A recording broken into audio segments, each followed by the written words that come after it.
Have you wandered ये जो chatbot है, जो ये सेल्फ ड्राइविंग कार्स हैं, या ये चैट जीपीटी हुआ, या ये सीरी हुआ, इसके इंटेलिजेंस को कौन डिजाइन करता है? ये इस तरह से बिहेव कैसे कर पाता है? इसके पूरे साइंस के पीछे जो बैठा हुआ है उसको बोलते हैं एआई इंजीनियर। एआई इंजीनियर वो बंदा है जो इस तरीके के एआई टूल्स को क्रिएट करता है, और उसके लिए वो एक ट्राइजेंक्शंस का नॉलेज रखता है, सॉफ्टवेयर डेवलपमेंट का नॉलेज रखता है, वो डेटा साइंस का नॉलेज रखता है, और वो मशीन लर्निंग का नॉलेज रखता है। जो इन सारे नॉलेज को रखता है वो इस तरह के डेटा प्रेडिक्शंस, डेटा एनालिसिस और डेटा के इनफैक्ट अलाइनमेंट का काम करता है, और उसके जरिए वो मशीन्स को सीखना सिखाता है।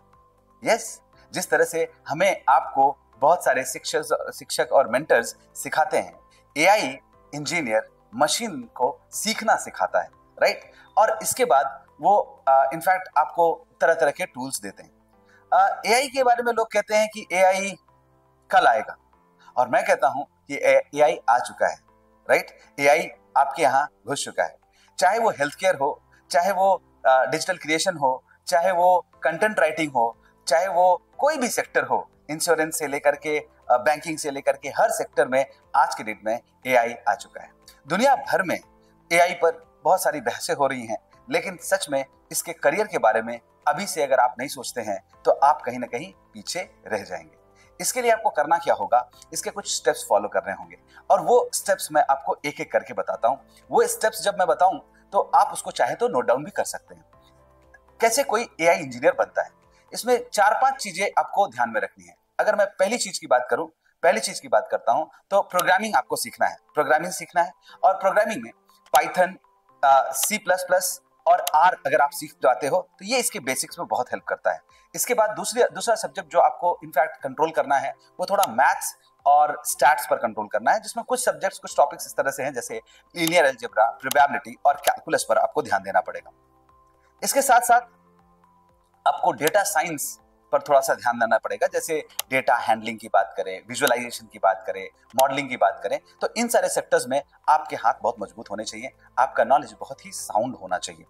अगर इसके बियॉन्ड और एडवांस वर्जन पे आप जाना चाहते हैं तो और एडवांस वर्जन पर आपको क्या करना होगा, आपको इनफैक्ट बहुत सारा ध्यान देना होगा, जैसे डीप डाइव करना पड़ेगा मशीन लर्निंग में या डीप लर्निंग में।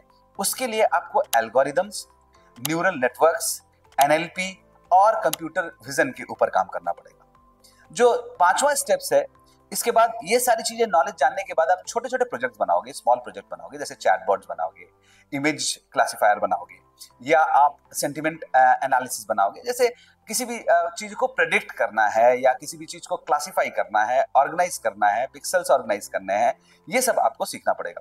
ये आप छोटे छोटे प्रोजेक्ट्स के जरिए सीखिए। इसके बाद आप एक सर्टिफिकेट लीजिए, चाहे आप ये सर्टिफिकेट गूगल एआई से लीजिए या माइक्रोसॉफ्ट के इनफैक्ट एआई इंजीनियरिंग प्रोग्राम से लीजिए या प्रैक्टिस स्किल से लीजिए। और इसके बाद आप इनफैक्ट प्रैक्टिस स्किल का एआई करियर पाथ प्रोग्राम लेकर के आप आगे बढ़ सकते हैं। अगर आपके पास राइट काइंड ऑफ स्किल आ गया तो आप AI engineer, machine learning engineer, data scientist या एनएलपी स्पेशलिस्ट और AI product manager, product designer, product developer बन सकते हैं, राइट? इसमें जो टॉप रिक्रूटमेंट होता है वो टॉप रिक्रूटमेंट कौन कौन करता है, जैसे गूगल, जैसे माइक्रोसॉफ्ट, अमेजन, एनवीडिया, ये लोग इसके टॉप रिक्रूटर हैं, राइट? अब आपको ये समझना होगा कि ये सब करने के बाद अपने आप को ऑर्गेनाइज करना सीखना, इनफैक्ट किस कॉलेज से करना है, किस इंस्टीट्यूशन से करना है, ये आपका डिसीजन होगा। लेकिन अब अगर आप इस एआई की ट्रेन को मिस नहीं करना चाहते हैं तो मैं आपको एक सिंपल सी बात बोलूंगा कि एआई सीखने का सबसे अच्छा दिन था कल, और उससे दूसरे नंबर पर सबसे अच्छा दिन है वो है आज। अगर आप आज से सीखना नहीं शुरू करते हैं तो आप सच में एआई की इस ट्रेन को मिस कर देंगे। तो मेरे ख्याल से ये पाथवे जानने के बाद आपको थोड़ा सा नॉलेज हुआ कि एक एआई इंजीनियर किस तरह से काम करता है और उसका करियर पाथवे क्या होता है।